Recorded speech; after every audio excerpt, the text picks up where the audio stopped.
ஒரு உயிருக்கு சாப்பாடு போடுறீங்க. அது மனிதனாக இருந்தால் என்ன, விலங்கினங்கள் இருந்தால் என்ன, சாப்பாடுக்கு போடுறது தானே, உயிரினங்களுக்கு போடுறது தானே. அப்போ அது புண்ணிய இதில் தானே சேரும் அப்படின்னு நினச்சிருப்பீங்க. ஆனால் அதில் சேராது. அது ஏன்னு கேட்குறீங்களா, உங்கள் சாப்பாடை சாப்பிட்டதுக்கு அது பதிலுக்கு கடனை கழிச்சிருது. நாய் நன்றி உள்ளது இருக்குது, அது ஒரு பக்கம் இருக்கட்டும், அது விட்டுருங்க. உங்கள் கடனை கழிச்சிருது. என்ன கடன்?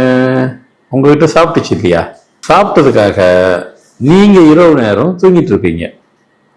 ஆனால் அது தூங்காது, உங்களை தூங்க வச்சுட்டு அது உங்களை பாதுகாக்குது, செக்யூரிட்டி வேலை பார்க்குது. அதுக்கு கூலி தான் நீங்கள் சாப்பாடு போட்டீங்க, ஃப்ரீயாக போடலை.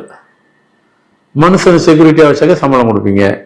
வீட்டில் பெட்டாக்க வச்சா என்ன பண்ணுது, உங்களுக்கு நைட் வாட்ச்மேன் செக்யூரிட்டி வேலை பார்த்துருச்சு.